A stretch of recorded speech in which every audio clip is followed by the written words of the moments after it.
بلا تاخیر گزارش کروں گا سفیر ختم نبوت مولانا محمد الیاس سینیورٹی صاحب دامت برکاتہم سے کہ وہ ممبر پر تشریف لائیں اور خطاب فرمائیں. الحمدللہ نحمده ونستعینه ونستغفره ونؤمن به ونتوکل علیہ ونعوذ باللہ من شرور انفسنا ومن سیئات اعمالنا من يهده الله فلا مضل له ومن يضلله فلا هادي له ونشهد أن لا إله إلا الله وحده لا شريك له ونشهد أن سيدنا ومولانا محمدا عبده ورسوله أما بعد فأعوذ بالله من الشيطان الرجيم بسم الله الرحمن الرحيم وما أرسلناك إلا رحمة للعالمين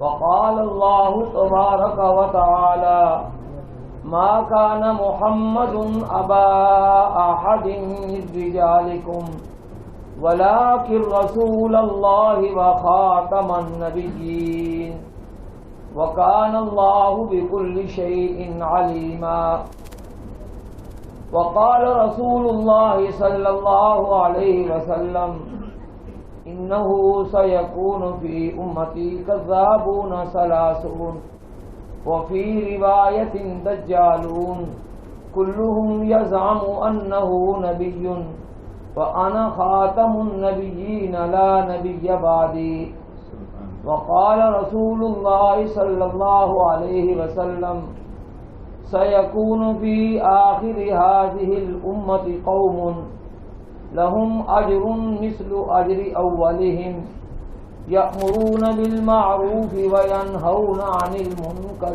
ويقاتلون أهل الفتن أو كما قال عليه الصلاة والسلام صدق الله العظيم وصدق رسوله النبي الكريم ونحن على ذلك لمن الشاهدين والشاكرين والحمد لله رب العالمين. يا رب صل وسلم دائما ابدا على حبيبك خير الخلق كلهم. اللهم صل على سيدنا ومولانا محمد وعلى آل سيدنا ومولانا محمد وبارك وسلم وسلم عليه. حضرات محترم، میں ہانگ کانگ کے تمام مسلمانوں کا بالعموم اور حضرت مولانا الیاس خان صاحب، مفتی محمد ارشد صاحب اور ان کی جو تنظیم ہے اقرا فاؤنڈیشن، اس کا بالخصوص میں شکریہ ادا کرتا ہوں کہ آپ لوگوں نے ہمیں دعوت دی اور اس دور دراز علاقے میں ختم نبوت کی آواز کو بلند کرنے کا ہمیں موقع دیا. ورنہ یقیناً بات ہے کہ میں تو کئی سال بھی کوشش کرتا رہتا تو یہاں نہ پہنچ پاتا. اس لیے مجھے تو اس وقت اتنی اہمیت کا پتہ نہیں تھا. مولانا الیاس خان صاحب کہتے تھے وہ ہمارے بڑے مفتی صاحب ہیں، چیف خطیب صاحب، وہ آئیں گے، ان کے دستخط ہوں گے تو تب آپ کے ویزے کی ہم اپلائی کریں. تو یہاں پہنچ کر اللہ تعالیٰ نے جو مقام دیا ہے مفتی ارشد صاحب کو، رواں جو ہے ان کے لیے دعائیں کرتا ہے کہ اللہ تعالیٰ نے کتنا احترام اور عزت دی ہے کہ یہاں کی حکومت میں بھی یہ معتمد علیہ ہیں اور جو ہے ان کی بات جو ہے وہ چلتی ہے. تو یہ حق اور صداقت کی نشانی ہے. آپ لوگوں کی ان کے ساتھ محبت ہے کہ یہ ایک بڑی نیا جو ہے وہ چل رہی ہے. میں اس کانپور آج کی پھر بھرپور یہ کانفرنس، مجھے حقیقت میں ڈر تو تھا کہ یہ جگہ جو ہے تنگ پڑ جائے گی، لیکن بہرحال یہ آپ لوگوں کی مصلحت ہے، اللہ اس میں برکت ڈالے، لیکن میں یہ دیکھ رہا ہوں کہ یہاں کے ایئر کنڈیشن جو ہے وہ بھی تنگ پڑ گئے ہیں اور آپ کو بہم سہولت بہم پہنچانے میں ناکام ہیں، تو آپ کی جو یہ گرمی ہے اور تنگی وقت یہ بھی پیش نظر ہے، اور دوسری طرف یہ ہے کہ زندگی میں پہلی مرتبہ موقع ملا ہے، پھر نصیب میں دوبارہ آنا ہے یا نہیں، تو یہ بھی دل تھا کہ میں بھڑاس نکالوں خوب دل کی، لیکن منتظمین نے پہلے ہی پابند کر دی ہے 35-40 منٹ، تو بہرحال اب جان ان کے قبضے میں اللہ کے بعد ہے، اب پتہ نہیں بنتا کیا ہے۔ ماشاءاللہ آپ میں ایسی صلاحیت ہے کہ آپ گھنٹے کی بات آدھے گھنٹے میں بھی کر سکتے ہیں۔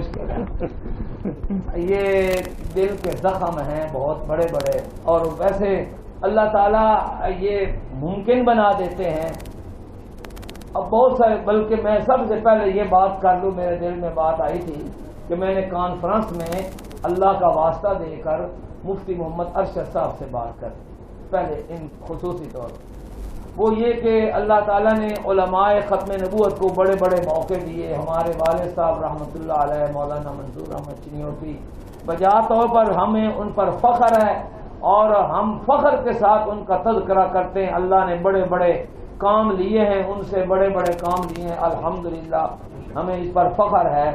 تو پیرس تک وہ پہنچ گئے اور قرطبہ مسجد تک بھی جو ہے اندلس تک پہنچ گئے، یہ اس کے یعنی یورپ کے سفر میں۔ اب وہ مسجد قرطبہ اس وقت عیسائیوں کا اس پر قبضہ ہے، اور علامہ اقبال رحمۃ اللہ علیہ نے بھی بڑی خواہش کی تھی، وہ تو پہنچ گئے تھے، تو حضرت والد صاحب رحمۃ اللہ علیہ بھی پہنچ گئے تھے، لیکن ایک خواہش تھی کہ اس میں نماز ادا کرتے۔ آپ کو علم ہے زیادہ کہ وہاں صورتحال یہ ہے کہ آدمی ہاتھ باندھ کے نماز نہیں پڑھ سکتا۔ والد صاحب نے بتایا کہ میں بینچ کے اوپر بیٹھ کر میں نے اشاروں سے بڑا کچھ کیا کہ بھائی میری نماز ہو جائے، لیکن وہ صلیبی لوگ اتنے اس پر وہ کنٹرول رکھے ہوئے ہیں کہ جانا ہی بڑا مشکل ہے، لیکن اس سے بھی مشکل بات جو ہے وہ ہے بیت المقدس میں جانا۔ تو ہم جو پاکستانی لوگ ہیں، ہمارے پاسپورٹ کے اوپر لکھا ہوا ہے کہ آپ لوگ فلسطین تو کیا ہے یعنی اسرائیل نہیں جا سکتے، لیکن ہم نہیں جا سکتے تو قادیانی وہاں پہنچے، اور اب نہیں پہنچے۔ جلال الدین شمس ہے قادیانیوں کا ایک نمائندہ، جو ان کی کتاب ہے تذکرہ، جس کو یہ وحی مقدس کہتے ہیں، لکھتے ہیں، وہ مرزا قادیانی کا وہ مجموعہ الہامات ہے اور وحی ہیں، بے شک وہ اوٹ پٹانگ اس میں بھرا ہوا ہے، کوئی پنجابی، کوئی پشتو، اور جو ہے نا کوئی سنسکرت، کوئی انگریزی، کچھ عربی، وہ یعنی چوں چوں کا مربع ہے، تقریباً 10 زبانوں میں وہی ہے۔ ہمارے والد صاحب رحمۃ اللہ علیہ وہ جب ہمیں سبق پڑھاتے تھے یہ ختم نبوت کا، تو اس میں ایک چیپٹر یہ ہے مرزا قادیانی کے جھوٹے ہونے کی ایک دلیل یہ ہے کہ اس کو مختلف زبانوں میں وحی ہوئی ہے، جبکہ ہر نبی کے بارے میں اللہ تعالیٰ نے فرمایا وَمَا أَرْسَلْنَا مِن رَسُولٍ إِلَّا بِلِسَانِ قَوْمٍ، کہ ہم نے نہیں بھیجا کوئی رسول مگر اس کی قومی جو زبان ہے، اس علاقے کی زبان ہے، مادری زبان، اسی میں وہ رسول ہے، یہ ساری تاریخ گواہ ہے۔ مگر وہ ایسی ایسی گندی وحی ہیں جو مسجد میں ذکر بھی نہیں کی جا سکتی۔ بہرحال وہ جو تذکرہ ہے اس کا مرتب جس نے وہ تاریخ وائز، جو مثلا 1881 کو مرزے کو وحی ہوئی ہے، وہ لکھا ہوا 3 مئی 1881، اگر مثلا 1890 میں کو وحی ہوئی ہے تو 3 مارچ 1890 کو تاریخ وائز اس نے وہ ترتیب دی ہے، بڑا کام کیا اس پر۔ وہ جلال الدین شمس، آپ حیران ہوں گے، جلال الدین شمس 1920 میں فلسطین پہنچا ہے، 1920 میں، اور اس نے وہاں جا کر فلسطین کے مسلمانوں کو مرتد بنانے کی تحریک چلائی ہے۔ ایک شخص حسن محمود عودہ جو مرزا طاہر کا مرزا تھا، جو چوتھا ان کا سربراہ تھا، اس کا وہ ترجمان تھا، سیکرٹری تھا. وہ فلسطین کا رہنے والا تھا. فلسطین سے آیا چنیوٹ چناب نگر، وہ قادیانیوں کے مرکز میں اس وقت ربوہ تھا. اس میں 8 سال وہ رہا، اس نے قادیانیت پڑھی. وہ حسن محمود عودہ اس کا ترجمان تھا اور وہ لندن اس کے ساتھ رہتا تھا. اب پھر بات لمبی ہو جائے گی، 40 منٹ مجھے اجازت نہیں دیتے. بہرحال وہ حسن محمود عودہ 88 میں حضرت والد صاحب کی کانفرنس تھی ویمبلے ہال لندن، اس میں آیا. اس نے پوچھا کہ منظور چنیوٹی تم میں کون ہے؟ تو والد صاحب رحمت اللہ علیہ اسٹیج پر بیٹھے تھے، تو انہوں نے کہا یہ ہیں. کہتا ہے السلام علیکم، وعلیکم السلام کر کے چلا گیا. کہتا ہے میں 1 سال بعد آؤں گا. اس حقیقت کا پتہ نہیں تھا. 1 سال بعد وہ 15 ستمبر تھا غالباً 1999 یعنی 89، اس میں وہ پھر آیا اور حضرت والد صاحب بیٹھے تھے اسٹیج پر اور دوسری طرف حضرت شیخ عبدالحفیظ مکی صاحب وہ بیٹھے تھے. تو درمیان میں آیا اور ان دونوں کے ہاتھ پکڑ کر کھڑے ہو کر ایسے اعلان کرتا ہے انا اول ثمرۃ هذه المباہلہ، کہ میں اس مباہلہ کا پہلا پھل ہوں.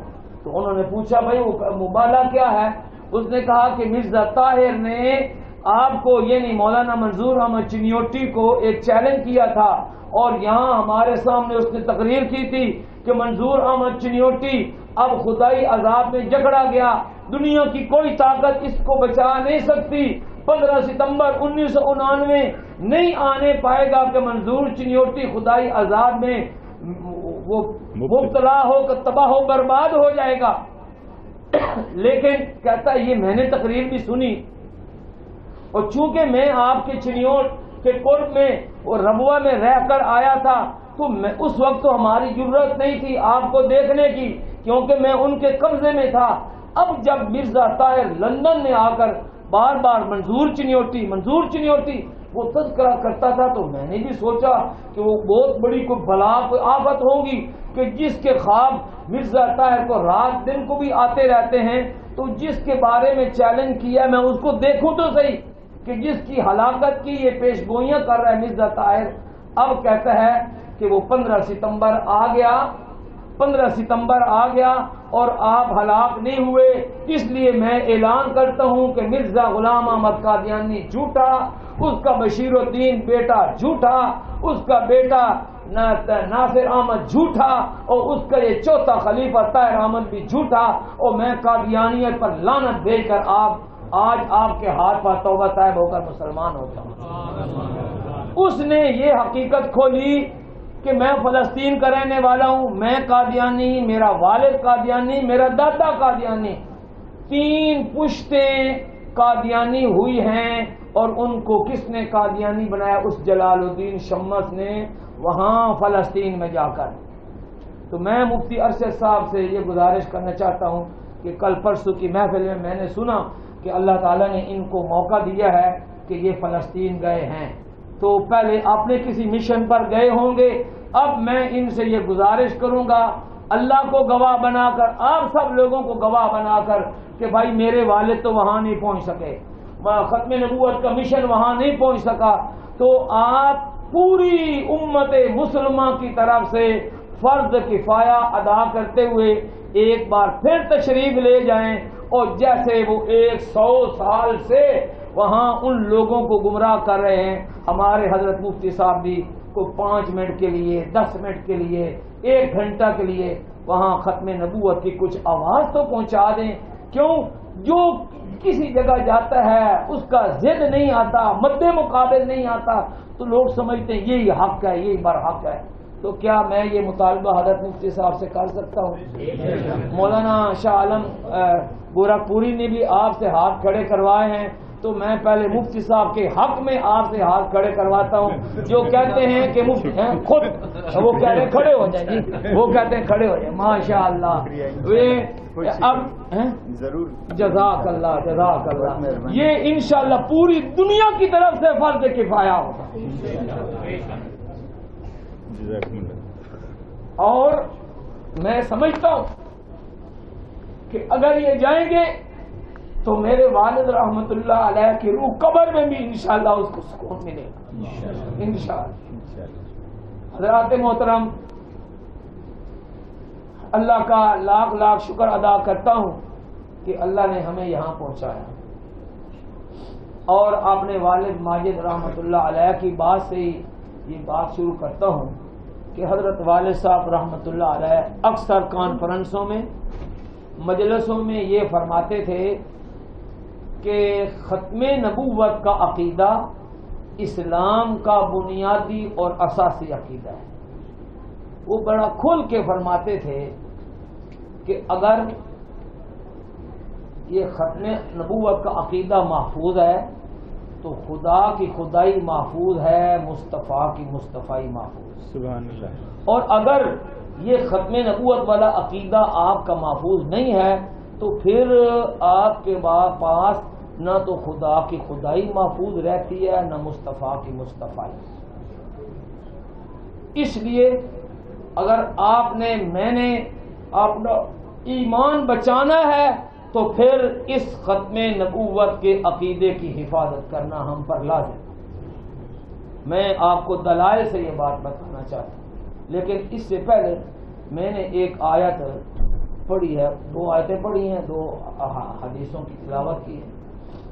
پہلی آیت جو میں نے پڑھی ہے اس میں اللہ رب العزت نبی کریم صلی اللہ علیہ وسلم کو ایک صفت عطا فرما ہے، وہ آپ کا ایک وصف بیان فرما ہے۔ وہ کیا فرمایا؟ وما ارسلناک الا رحمۃ للعالمین، کہ اے محمد صلی اللہ علیہ وسلم نہیں بھیجا ہم نے آپ کو مگر تمام جہانوں کے لیے رحمت بنا کر۔ میں اس آیت کا موازنہ سورت فاتحہ کی جو پہلی آیت ہے اس کے ساتھ کرتا ہوں۔ سورت فاتحہ کی پہلی آیت میں اللہ رب العزت نے اپنے لیے بھی ایک صفت اختیار فرمائی ہے۔ وہ کیا؟ اللہ رب العزت فرماتے ہیں الحمدللہ رب العالمین، کہ ساری تعریفیں اس اللہ کے لیے ہیں جو رب ہے، رب کا معنی پروردگار، پالنے والا۔ ساری تعریفیں اس اللہ کے لیے ہیں جو پالنے والا ہے سارے جہانوں کا۔ دیکھیں اللہ رب العزت نے اپنے آپ کو سارے جہانوں کا رب قرار دیا، اور نبی پاک صلی اللہ علیہ وسلم کو سارے جہانوں کے لیے کیا بنایا؟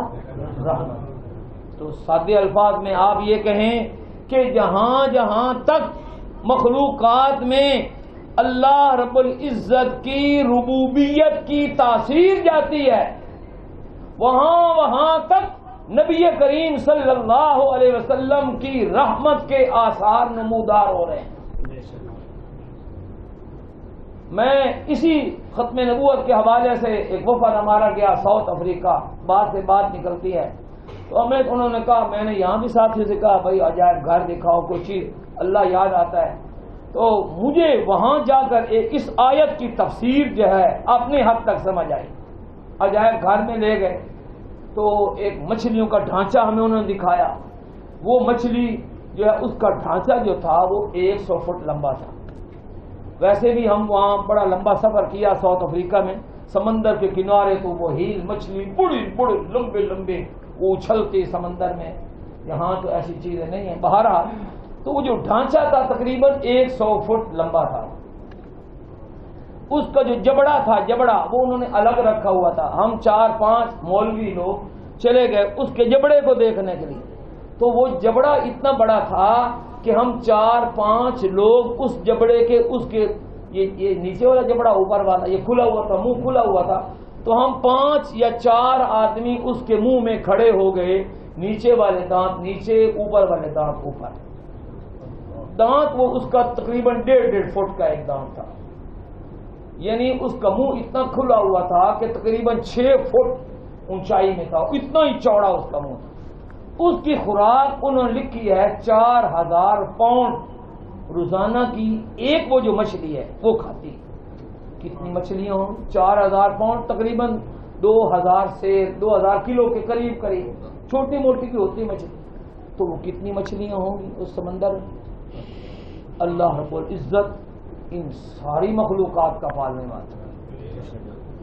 اور علامہ فخر الدین رازی انہوں نے رب العالمین کی تفسیر کرتے ہوئے کہا ہے کہ ہم تو عام زبان میں کہتے ہیں دونوں جہانوں کا رب، دونوں جہانوں کا بادشاہ، لیکن انہوں نے کہا کہ جہان دو نہیں ہیں. ان کی تحقیقات کے مطابق جہان ہیں 80,000 قسم کے. مراد ہے جہان سے مراد ہر ایسی چیز جس سے رب کی پہچان ہوتی ہو. تو انہوں نے کہا کہ 80,000 قسم کی مخلوق وہ خشکی پر رہتی ہے اور 80,000 قسم کی مخلوق وہ پانی کے اندر رہتی ہے. ابھی بھی بھائی فیصل ہم کچھ مخلوقات جو ہے وہ دیکھ آئے ہیں سمندر کی. تو یہ ساری مخلوقات اللہ رب العزت ان تمام مخلوقات کا رب ہے. بھائی جو رب اتنی بڑی بڑی مچھلی کو، ایک مچھلی کو روزانہ کا 4,000 پاؤنڈ خوراک دے سکتا ہے، وہ مجھ اور آپ کو ایک روٹی ہمیں نہیں دے سکتا. اللہ پر اعتماد کی ضرورت ہے. اس کے مد مقابل انہوں نے چھوٹا جانور دکھایا، لے گئے تو ایک گلاس تھا، گلاس میں پانی تھا. انہوں نے کہا دیکھو بھائی کیا ہے؟ ہم نے کہا پانی. انہوں نے کہا نہیں اس میں اندر کچھ اور بھی ہے. ہم نے کہا بس نظر تو کچھ نہیں آتا. تو وہ خوردبین لگائی.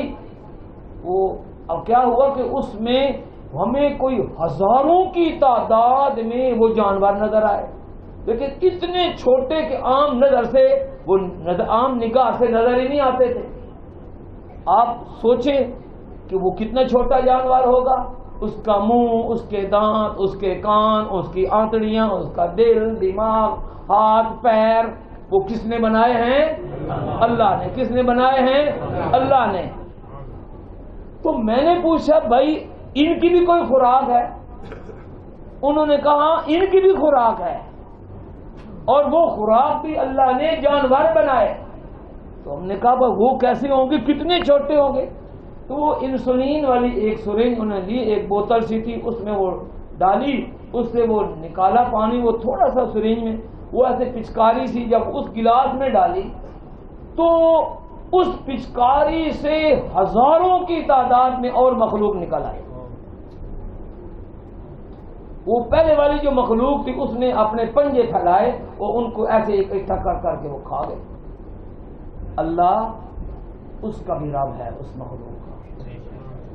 اور رسول اللہ صلی اللہ علیہ وسلم اس مخلوق کے لیے بھی رحمت بن کر آئے. حضرات محترم، جب حضور نبی کریم صلی اللہ علیہ وسلم عرب کے لیے، عجم کے لیے، کالے کے لیے، گورے کے لیے، اور امریکہ، افریقہ، جاپان، ہانگ کانگ، دنیا کے سارے خطوں کے لیے نبی بن کر آئے ہیں اور رحمت بن کر آئے ہیں، اس 80,000 قسم کی مخلوقات کے لیے رحمت بن کر آئے ہیں، تو ذرا عقل سے سوچ کر کوئی بھی جواب دے کہ جو ہمارے ہاں وہ ربوہ ہے، اب اس کا نام چناب نگر ہو گیا، یا ہندوستان میں قادیان ہے، تو وہاں کے لوگوں کے، وہاں کے رہنے والے لوگوں کے لیے حضور صلی اللہ علیہ وسلم رحمت بن کر نہیں آئے. اتنے بڑے رحمت للعالمین کی موجودگی میں کسی کانے پلے کی نبوت کا اعلان کرنا، میں یہ سمجھتا ہوں یہ حضور علیہ الصلوۃ والسلام جیسی عظیم نعمت کی بہت بڑی ناشکری. انہوں نے، ان قادیانیوں نے حضور علیہ الصلوۃ والسلام کی حقیقت بات ہے قدر ہی نہیں جانی، اس آیت کا انہوں نے معنی اور مفہوم ہی نہیں جانا. حضرات محترم، ختم نبوت کا عقیدہ، والد صاحب فرماتے تھے کہ اگر یہ عقیدہ آپ کا محفوظ ہے تو خدا کی خدائی محفوظ، مصطفیٰ کی مصطفائی محفوظ، اور اگر یہ عقیدہ محفوظ نہیں ہے تو پھر خدا کی خدائی بھی محفوظ نہیں رہتی، مصطفیٰ کی مصطفائی بھی. وجہ کیا ہے؟ دلیل یہ ہے کہ جس شخص کو اللہ کا نبی مان لیا جائے پھر اس کی ہر بات پر ایمان لانا ضروری ہوتا ہے. یہ تو آپ کا بھی ایمان ہے نا، چاہے وہ بات ہماری سمجھ میں آئے نہ آئے. تو بڑی بات کی حضرت مولانا محمد سالم صاحب، حضرت قاری محمد طیب صاحب رحمۃ اللہ علیہ کے صاحبزادے ایک بار فیصل آباد تشریف لائے تو فرمانے لگے کہ لوگ کہتے ہیں بھائی ہمیں یہ نبوت کی بات سمجھ میں نہیں آتی، رسالت کی بات سمجھ میں نہیں آتی. تو حضرت نے فرمایا بات یہ ہے کہ نبوت اور رسالت کی ابتدا وہاں سے ہوتی ہے جہاں سے انسانی عقل کی انتہا ہوتی ہے. تو آپ کو وہ نبوت رسالت کی باتیں سمجھ میں کیسے آئے؟ حضور علیہ الصلوۃ والسلام فرماتے ہیں کہ ابھی ابھی جبریل امین آئے اور مجھے یہ بات بتا کے چلے گئے. وہ پھر صحابہ کرام کو نظر تو کوئی نہیں آتے، تو ماننے والے مان جاتے تھے، نہ ماننے والے اعتراض کرتے تھے. نبی کریم صلی اللہ علیہ وسلم نے فرمایا کہ جبریل امین آئے غار حرا میں اور انہوں نے میرے سینے کے ساتھ سینہ لگایا، مجھے فرمایا اقرا پڑھو. میں نے کہا ما انا بقاری، پھر کہا پڑھو 3 مرتبہ، اور پھر انہوں نے لگایا، پھر خوب بھینچا. تو ان کی جو باتیں تھی وہ میرے اندر آ گئی. اب کوئی بندہ سوچ نہیں سکتا تھا کہ سینے کی باتیں دوسرے سینے میں کیسے منتقل ہو سکتی ہیں. آج ہمارے یہ موبائلوں نے یہ عقدہ کیا حل کر دیے. وہ بلوٹوتھ ہے، ایک کے ساتھ رکھو دوسرا پورا کا پورا قرآن مجید ٹرانسفر ہوتا ہے یا نہیں ہوتا چند لمحوں میں. یہ تو 23 سالوں میں اللہ پاک نے جبریل امین کے سینے سے وہ منتقل کر دیا. اور اب کی جو نئی ٹیکنالوجی ہے یہ تو سچی بات ہے، انسان حیران ہو رہا ہے کہ یہ کیا سے کیا ہو رہا ہے. ابھی یہ ہماری باتیں، ہم یہاں بیٹھے ہیں، کوئی تار نہیں ہے پاکستان میں ادھر ادھر، اور یہ ہماری ساری باتیں براہ راست وہاں دیکھی جا رہی ہیں، سنی جا رہی ہیں، ہے یا نہیں ہے. تو یہ نبوت کے ان مسائل کو اب تو بڑا آسانی سے سمجھا جا سکتا ہے. لیکن یار لوگ ایسے ہیں جن کو اب بھی اعتراض ہے. مسئلہ یہ ہے کہ حضور علیہ الصلوۃ والسلام معراج سے تشریف لے آئے اور آپ نے بتایا کہ تھوڑے سے وقفے میں مکہ مکرمہ بیت اللہ شریف سے بیت المقدس گیا، پھر پہلے آسمان پر، دوسرے تیسرے 7ویں آسمان پر. تو مشرکین مکہ جو تھے ان کو تو بات سمجھ نہیں آ رہی. انہوں نے سیدنا صدیق اکبر رضی اللہ تعالیٰ عنہ سے پوچھا کہ کوئی پتہ چلا ہے کہ آپ کے دوست نے آج نئی بات کر دی ہے؟ انہوں نے پوچھا بھائی کیا بات کی ہے؟ تو کہنے لگے جی انہوں نے کہا کہ یہ وہ رات کے تھوڑے حصے میں وہ 1 مہینے کا تو سفر ہے اس زمانے میں اونٹوں کا، مکہ سے بیت المقدس کا. وہ کہتے ہیں میں نے وہ سفر بھی کر لیا، 7ویں آسمان تک بھی گیا ہوں. تو آپ کو یہ بات عقل میں سمجھ میں آتی؟ حضرت ابو بکر صدیق رضی اللہ تعالی عنہ نے یہ نہیں فرمایا کہ میری سمجھ میں آتی ہے نہیں. آپ نے اتنا پوچھا کہ کیا میرے نبی صلی اللہ علیہ وسلم نے یہ بات فرمائی ہے؟ انہوں نے کہا ہاں ہم نے اپنے کانوں سے سنا ہے. تو آپ نے فرمایا میں اس پر ایمان لے آتا ہوں. یہ ہے ایمان بالغیب کہ نبی کی جو بات ہو آپ کی سمجھ میں آئے نہ آئے. آپ صلی اللہ علیہ وسلم نے بتایا فرشتے ہیں، جنت ہے، جہنم ہے. ہم نے دیکھی ہے؟ نہیں دیکھی، لیکن ہمارا ایمان ہے یا نہیں؟ تو سچی بات، سچا نبی چونکہ اس کے بارے میں فرمایا وما ينطق عن الهوى کہ نبی خواہش نفس سے تو بات کرتا ہی نہیں ہے. ان هو الا وحی یوحى، وہ جو بات کرتا ہے وہ اس کی سچی ہوتی ہے، وہی ہوتی. اب مسئلہ یہ ہے کہ اگر ہم ختم نبوت والا عقیدہ نہیں رکھیں گے اور جیسے مرزا قادیانی کا دعویٰ ہے وہ بکواس کرتا ہے کہ میں ایسی شریعت کو لعنتی شریعت سمجھتا ہوں جس نے نبوت کا دروازہ بند کر دیا ہو، اور وہ کہتا ہے کہ میرا دعویٰ ہے کہ میں نبی اور رسول ہوں. وہی جو تذکرہ کتاب ہے اس میں وہ کہتا ہے الالہ الحق الذی ارسل رسولہ بالقادیان، کہ سچا خدا ہے ہی وہ خدا جس نے قادیان میں اپنا رسول بھیجا. اب مسئلہ یہ ہے کہ اگر ہم سلسلہ نبوت کو ختم نہ مانیں اور نبوت کے سلسلے کو جاری مانیں، حضور علیہ الصلوۃ والسلام کی پیش گوئی کے مطابق جھوٹے نبی تو آنے، میں نے حدیث پاک پڑھی ہے، جھوٹے نبی آنے، لیکن آپ نے ساتھ ہی وضاحت یہ فرما دی کہ وہ دجال ہوں گے، کذاب ہوں گے. آپ نے ان کو نبی نہیں کہا، نبی کا لفظ نہیں فرمایا، فرمایا دجال ہوں گے، کذاب، بڑے قسم کے، بگ قسم کے جھوٹے اور دجل کرنے والے، حق کے ساتھ باطل کو گڑمڑ کرنے والے وہ آئیں گے. کلہم جزعم، ہر ایک یہ دعویٰ کرے گا کہ وہ نبی ہے، لیکن آپ نے فرمایا انا خاتم النبیین، میں آخری نبی ہوں، لا نبی بعدی، میرے بعد کسی قسم کا کوئی نبی نہیں ہوگا۔ وقت بڑا مختصر، آپ دوسری حدیث شریف بھی میں پیش نہیں کر سکتا۔ بہرحال تو اس میں رسول اللہ صلی اللہ علیہ وسلم فرما رہے ہیں کہ میرے بعد کوئی نبی نہیں ہوگا۔ قرآن پاک کی 100 آیات اور 210 احادیث وہ اس بات پر بڑی کھلے طریقے سے دلالت کرتی ہیں کہ نبی کریم صلی اللہ علیہ وسلم کے بعد ہر قسم کی رسالت اور نبوت کا دروازہ بند ہے۔ اور آپ نے فرمایا اب جو بھی میرے بعد دعویٰ کرے گا وہ دجال ہو سکتا ہے، کذاب ہو سکتا ہے، لیکن اللہ کا نبی نہیں ہو سکتا۔ لیکن چونکہ آپ کی پیش گوئی ہے، اور سچے نبی کی ایک نشانی یہ بھی ہے کہ وہ جو پیش گوئی کرتا ہے وہ بھی پوری ہوتی ہے۔ آپ کی پیش گوئی کے مطابق پہلی صدی میں ہی مسلمہ کذاب آ گیا، اس کی لمبی کہانی ہم آپ نے اسی مرزا دجال کی بات کریں گے۔ تو حضور علیہ الصلوۃ والسلام کی پیش گوئی کے عین مطابق یہ شخص بھی ہندوستان میں آیا۔ ہمارے ہندوستان کے بھائی مولانا شاہ عالم گورکھپوری صاحب نے آپ کو اس کی ساری ہسٹری بتا دی۔ 1839-40 میں ضلع گرداسپور کے قصبہ قادیان میں پیدا ہوا۔ ہم اس کو قادیانی کیوں کہتے ہیں؟ اس لیے کہ وہ قادیان کا رہنے والا، جیسے چین کا رہنے والا چینی، پاکستان میں رہنے والا پاکستانی، تو وہ قادیان کا رہنے والا تھا، اس لیے قادیانی۔ مرزا اس لیے کہتے ہیں کہ اس نے اپنا قبیلہ جو بتایا ہے، وہ اس نے کہا کہ ہمارا قبیلہ مغل برلاس ہے، تو مرزا قادیانی کا یہ قبیلہ تھا۔ اب یہ ہندوستان کی سوغات ہے، اور غالباً حضرت نے وہ بات بتا دی کہ اس کو کیوں معرض وجود میں لایا گیا۔ برٹش گورنمنٹ نے اپنی کمزوریوں کو دور کرنے کے لیے اور انڈو پاک کے اوپر اپنی حکومت کو مضبوط کرنے کے لیے اس کو تیار کیا، اور اس نے مسیح موعود ہونے کا دعویٰ کر۔ اب جب میری پہلی بات ہے کہ جس شخص کو اللہ کا نبی مانیں گے اس کی ہر بات پر ایمان لانا ضروری ہے، یہ تو ہم سب کا اتفاق ہے۔ اب الحمدللہ ہم تو مرزے کو اللہ کا نبی نہیں مانتے، ہم تو حضرت محمد صلی اللہ علیہ وسلم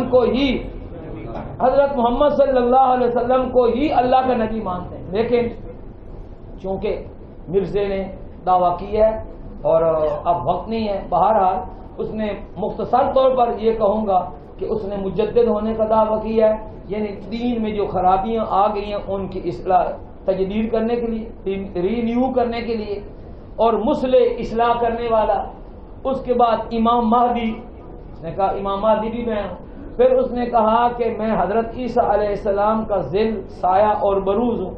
پھر اس نے کہا کہ میں بھی عین ہی عیسیٰ ہوں۔ پھر اس نے کہا کہ میں ایک ہی وقت میں عیسیٰ بھی ہوں اور امام مہدی بھی ہوں۔ پھر اس نے اپنے آپ کو حضور علیہ الصلوۃ والسلام سے افضل بھی قرار دیا۔ اسی کی یہی وہی مرزا قادیانی کی وہ جو تذکرہ، اس کے اندر اس کی یہ آیت موجود ہے، وہ اس کو آیت کہتے ہیں باقاعدہ، اور اس میں وہ کہتا ہے اللہ تعالیٰ نے میری طرف وحی کی اور مجھے فرمایا انی فضلتک علی العالمین، کہ اے مرزا میں نے تمہیں تمام جہانوں پر فضیلت عطا فرما دی۔ قل تو کہہ دے ارسلت الیکم جمیعا، میں تم سب کی طرف رسول بنا کر بھیجا گیا ہوں۔ یہ اب اس کا کھلا دعویٰ ہے، کوئی قادیانی مانے نہ مانے۔ آج ان کا طریقہ یہ ہے کہ کسی مسلمان کو ورغلائیں گے، قادیانی بنائیں گے، تو پہلے نمبر پر اس کو یہ نہیں کہتے کہ تم مرزا قادیانی کو اللہ کا نبی مان لو، نہ پہلے یہ کہیں گے دیکھو وہ مجدد ہیں اور مصلح ہیں۔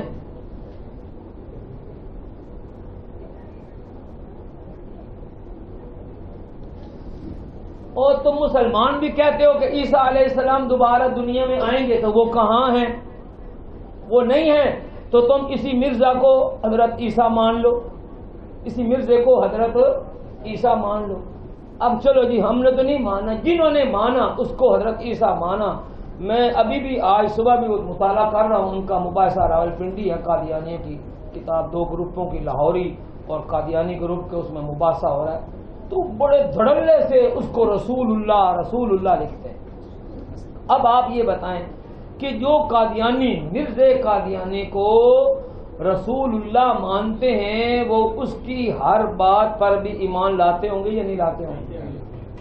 ابھی کی تازہ بات ہے 2-3 مہینے پہلے مرزا مسرور جو اس وقت ان کا 5واں خلیفہ ہے، اس کا ایک بھائی ہے رضائی بھائی حمید الدین، اس کا آگے بیٹا ہے شمس الدین، بس وہ یعنی ان کے خاندان کا آدمی ہے۔ مرزا مسرور موجودہ خلیفہ اور حمید الدین نے اکٹھی ایک ماں سے دودھ کیا ہے، اتنی قربت ہے۔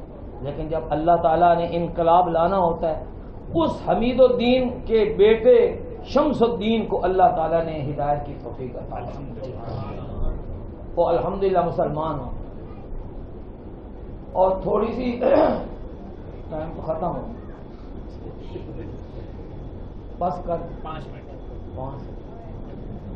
نہیں، میں پھر یہ بات نہیں سناتا، یہ میرا وقت نہیں یہ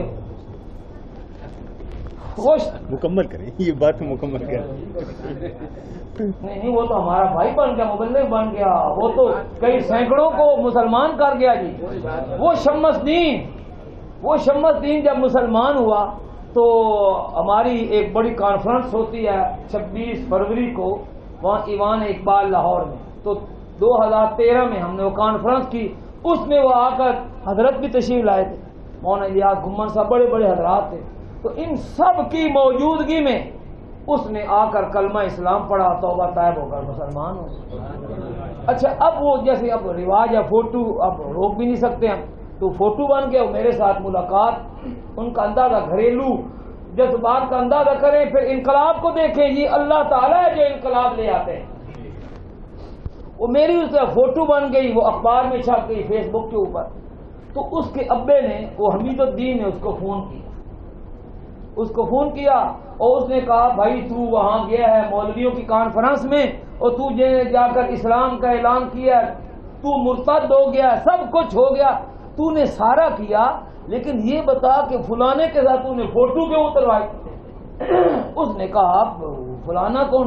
میرا اس نے بتایا وہ اس قسم کی پگڑی تھی یہ وہ، تو اس نے کہا وہ تو بڑے اچھے آدمی تھے، مولوی صاحب تھے، انہوں نے مجھے بڑا پیار کیا۔ اس نے کہا تو اس کو مولوی صاحب کہتا ہے؟ اس کا ابا جی حمید الدین صاحب کہنے لگے کہ حضور صلی اللہ علیہ وسلم نے مکہ مکرمہ میں نبوت کا دعویٰ کیا تو ان کے مقابلے میں مسلمہ کا وہ آ گیا، ابو جہل آ گیا مکے میں، وہ ہمارے مرزا صاحب نے نبوت کا دعویٰ کیا تو چنیوٹ کا ابو جہل منظور چنیوٹی اس کے مقابلے میں آ گیا، اور تو نے ابو جہل کے بیٹے کے ساتھ فوٹو بنوائی ہے۔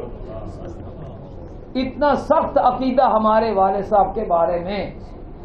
آگے اس کی حمید الدین کی بیٹی کی بات، اس نے دیکھو ابھی مولانا بتا رہے تھے وہ قادیانی، وہ جو ان کا تھا بہاولپور والے نے کہا نا کہ اگر اللہ تعالیٰ بھی کہہ دے تو میں تو پھر بھی نہیں ہٹوں گا۔ اس شمس دین کی بہن نے کہا کہ اگر اللہ تعالیٰ آسمانوں سے اتر آئیں اور وہ یہ کہیں کہ مرزا قادیانی اللہ کا نبی نہیں ہے میں پھر بھی نہیں مانوں گی، لیکن اس کا بیٹا محمد احمد مسلمان ہو۔ اور وہ شمس دین کا والد حمید الدین جو میرے والد صاحب رحمۃ اللہ علیہ کو ابو جہل کہہ رہا تھا، یہ 7-8 مہینے کی بات ہے۔ شمس دین نے مجھے فون کیا کہ مولانا آپ کدھر ہے؟ میں نے کہا لاہور آ رہا ہوں۔ اس نے کہا لاہور آ رہے ہیں تو بس جلدی آئے، چند گھنٹوں کی بات، اللہ آپ پر رحم کرے۔ میں نے کہا کیا خیر ہوگی؟ اس نے کہا میں نے اپنے والد سے آپ کی ملاقات کروانی۔ اس کے والد نے کہا کہ پتہ نہیں وہ قادیانی ہمیں ایسے شوق کرتے ہیں کہ پتہ نہیں آدم خور ہیں کیا ہے۔ تو اس کے ذہن میں یہ تھا، حمید الدین کے ذہن میں، کہ محمد الیاس چنیوٹی تو مجھے قبول ہی نہیں کرے گا، دیکھے گا نہیں۔ اس نے کہا کہ بھائی تو اپنے مولوی سے ساتھ میری ملاقات کروا سکتا ہے؟ اس نے کہا وہ سادہ سا مولوی ہے، آ جائے گا۔ تو میں 2-3 گھنٹے میں لاہور پہنچ گیا۔ اب میں ان کے گھر چلا گیا، شمس دین کے گھر چلا گیا۔ اب اس کا ابا جی جو ہے سہنے آئے نہیں، آتا نہیں۔ کون ہے؟ مرزا مسرور کا رضائی بھائی ہے، 5ویں خلیفے کا رضائی بھائی، اور منظور احمد چنیوٹی کے بیٹے کے ساتھ اس کی ملاقات، وہ آدھا گھنٹہ لگا رہا، آپ نے ابا جی سے آ جاؤ، وہ کچھ نہیں کہتے آپ کو، آ جاؤ آخر وہ آ گئے، میں نے ان کو سینے سے لگایا، بس 10-15 منٹ حضرت کی گفتگو ہوئی، اس کی آنکھوں سے آنسو، توبہ طائب ہو کر وہ بھی میرے ہاتھ پر مسلمان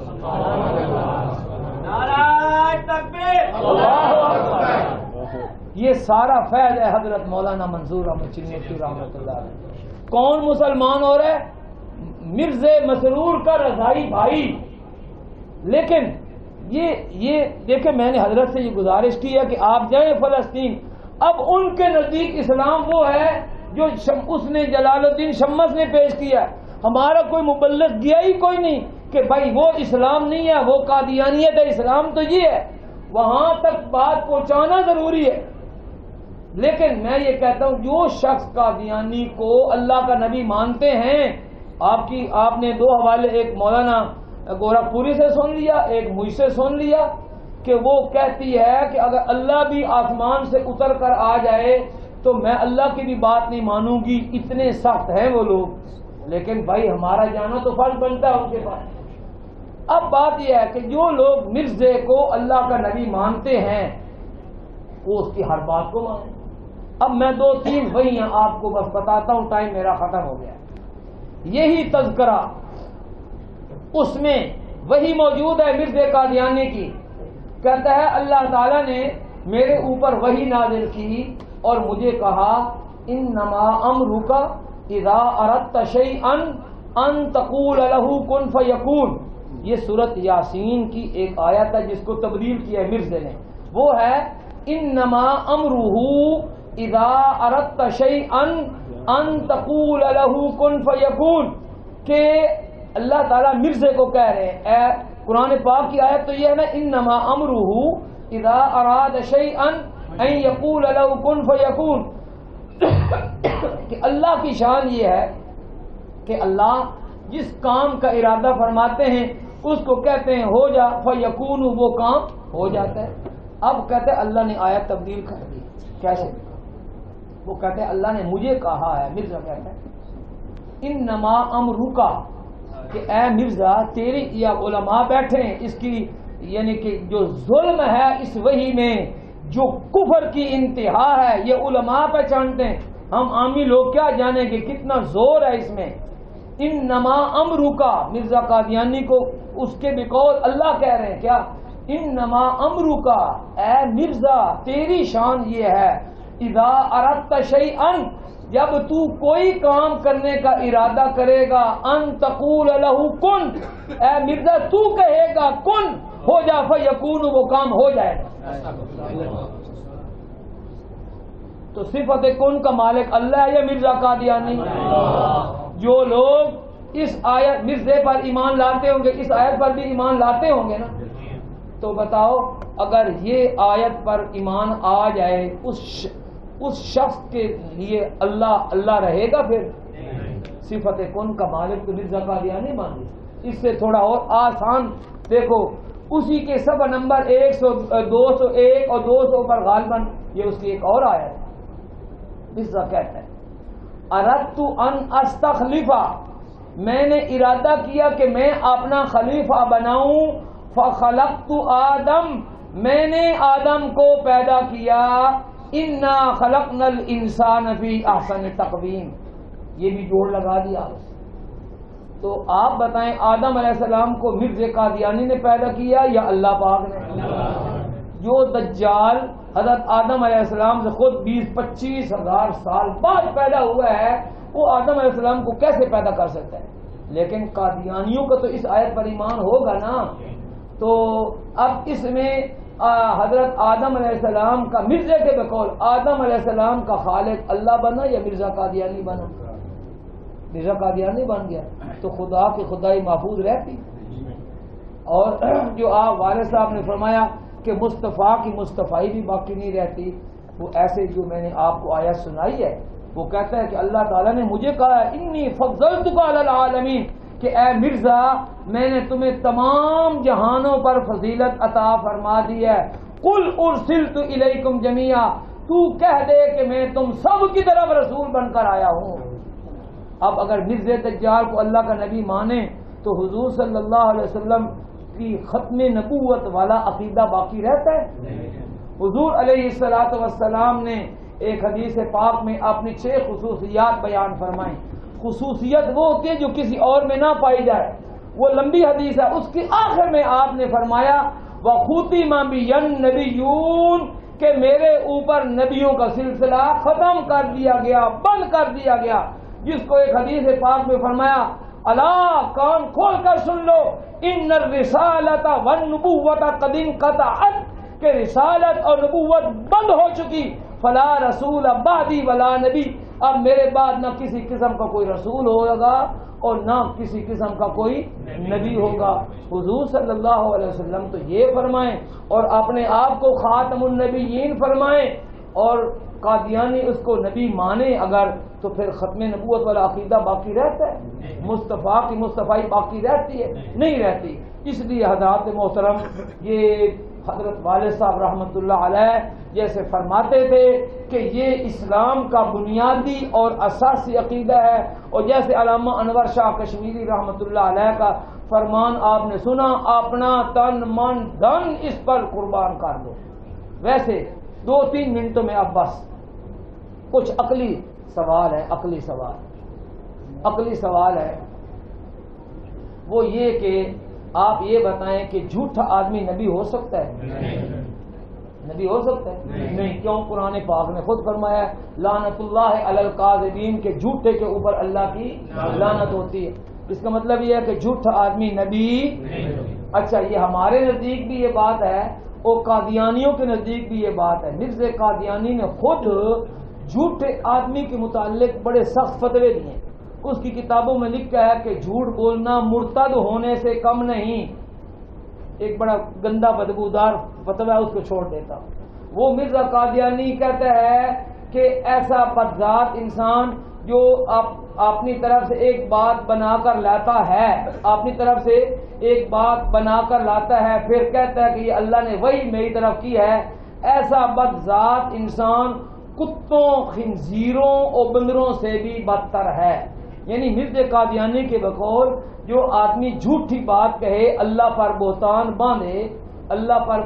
باندھے، وہ کتوں، خنزیروں اور بندروں سے بھی بدتر ہوتا ہے۔ ایک فتویٰ اس نے اور دیا ہے، جو ولد الحرام، جو زنا کی اولاد ہوتے ہیں، ولد الحرام کہلاتے ہیں، وہ بھی جھوٹ بولتے ہوئے شرماتے ہیں۔ یہ اس کا فتویٰ ہے، بڑا سخت فتویٰ ہے۔ ان فتووں کی روشنی میں کیا کسی نبی کو جھوٹ بولنا چاہیے؟ یا جھوٹا آدمی نبی ہو سکتا ہے؟ اب میں 1-2 باتیں آپ سے سوال کرتا ہوں۔ آپ لوگوں میں حافظ قرآن ہوں گے ماشاءاللہ، تو یہ میں بھی کانا بلّہ اللہ کے فضل سے میں حافظ ہوں الحمدللہ۔ 1971 میں حفظ کیا تھا۔ یہاں ماشاءاللہ آپ نے مدارس قائم کیے ہیں، حضرت مفتی صاحب کی سرپرستی میں، مولانا الیاس خان صاحب، بڑی بات ہے۔ اور کچھ نہ ہو، قرآن پاک پڑھتے رہیں، ان بچیوں کے ایمان محفوظ ہو جائیں۔ بہرحال حافظ قرآن آپ میں موجود ہے، ٹھیک ہے۔ تو مرزا نے ایک بات کی ہے، اس نے کہا کہ اللہ تعالی نے 3 شہروں کا نام بڑے اعزاز کے ساتھ قرآن مجید میں درج کیا ہے۔ اللہ تعالی نے 3 شہروں کا نام بڑے اعزاز کے ساتھ قرآن مجید میں درج کیا۔ کون کون سے؟ کہتا ہے مکہ، مدینہ اور قادیان۔ اب جو یہاں حافظ بیٹھے ہیں وہ میری طرفداری نہ کریں، مولانا الیاس خان کی طرفداری نہ کریں، مفتی ارشد صاحب کی طرفداری نہ کریں، اللہ کی قسم کھا کر بتائیں کہ پورے قرآن مجید میں کہیں قادیان کا لفظ پڑا ہے؟ نہیں پڑا۔ تو اگر قرآن مجید میں قادیان کا لفظ نہیں ہے، اور یقیناً نہیں ہے، اور مرزا قادیانی کہتا ہے کہ قرآن مجید میں یہ لفظ ہے، تو پھر مرزا قادیانی سچا ہوا یا جھوٹا؟ اور جھوٹا آدمی نبی بن سکتا ہے؟ نہیں بن سکتا۔ اور مرزا قادیانی کے بقول تو جھوٹا آدمی مرتد ہوتا ہے اور کتوں، خنزیروں اور بندروں سے بھی بدتر ہوتا ہے، تو اس کو نبی مان لیں؟ کہتا ہے قرآن مجید میں لکھا ہے قرآن مجید میں لکھا ہے کہ تیرا کلام 1857 میں آسمانوں پر اٹھایا جائے گا. کوئی مفسر قرآن کسی کو یہاں لے آؤ, قرآن پاک کی تفسیر دیکھو, کسی جگہ کسی آیت کا یہ ترجمہ ہے کہ تیرا کلام 1857 میں آسمانوں پر اٹھایا جائے گا. ایسی جھوٹی باتیں, اور اپنے فتوے کے مطابق ہم یہ سمجھتے ہیں کہ اس کو نبی ماننا تو کجا, وہ ایک شریف اور راست باز انسان بھی ثابت نہیں ہوتا. لیکن حضرات محترم, ہمارے والد صاحب رحمۃ اللہ علیہ فرماتے تھے کہ اتنا سب کے ہونے کے باوجود اس وقت تقریباً 75,000 قادیانی ہیں جو اپنی انکم کا 10واں حصہ, حضرت مولانا تو آپ کو کہہ رہے تھے ممبرشپ کی, وہ آپ بنے نہ بنے, جواب آپ نے اللہ کے ہاں دینا ہے. قادیانی اس وقت 75,000 سے زائد ایسے لوگ ہیں جو اپنے باطل مذہب کی تبلیغ کے لیے اپنا 10% جو ہے وہ اپنے جھوٹے مذہب کی تبلیغ کے لیے وقف کر رہے ہیں. اور ہمارے والد صاحب رحمۃ اللہ علیہ فرماتے تھے کہ اگر قیامت کے دن سیدنا صدیق اکبر رضی اللہ تعالی عنہ نبی کریم صلی اللہ علیہ وسلم کے سامنے یہ معاملہ رکھیں کہ اے اللہ کے رسول صلی اللہ علیہ وسلم, ہمارے زمانے میں وہ مسلمہ کذاب آیا تھا, ہم نے اس کے خلاف جنگ کی تھی, 1200 صحابہ کرام کو شہید کروایا تھا, 24,000 مرتدوں کو قتل کیا تھا, اس جھوٹے نبی کو قتل کیا تھا. اور یہ بعد میں آنے والے لوگ جن کے اپنے شہروں میں, ملکوں میں, علاقوں میں قادیانی دندناتے پھرتے تھے. رات بھی میں نے کل پرسوں بتایا کہ اس وقت ان کا جو تبلیغی بجٹ ہے سالانہ, ہمارے پاکستان میں جو ان کا تبلیغی بجٹ ہے وہ 750 ارب روپیہ ہے. 750 ارب روپیہ. تو قیامت کے دن اگر ہم سے سوال ہوگا آپ نے کیا کیا ہے, تو پھر ہم کیا جواب دیں گے؟ علامہ انور شاہ کشمیری رحمۃ اللہ علیہ نے تو فرمایا ہے اپنا تن من دھن اس مشن پر قربان کر دو. اللہ تعالی ہمیں ختم نبوت کے مشن کے ساتھ وابستہ رہنے کی توفیق عطا فرمائے, اور اس مشن کو زندہ تابندہ رکھنے کی توفیق عطا فرمائے. آپ لوگوں کا اور تنظیم اقرا فاؤنڈیشن کا بار دیگر سچی بات ہے میرے پاس الفاظ نہیں ہیں کہ میں ان کے ساتھ آپ کا شکریہ ادا کر سکوں. بہت بڑا آپ نے کام کیا ہے. اللہ تعالیٰ کرے کہ ہمارے دلوں میں ہمارے اسلاف حضرت مولانا منظور احمد چنیوٹی رحمۃ اللہ علیہ اور جو ان کے بزرگ تھے ان جیسا شوق اور جذبہ فکر اس فتنے کے خلاف پیدا ہو جائے. وآخر دعوانا ان الحمدللہ.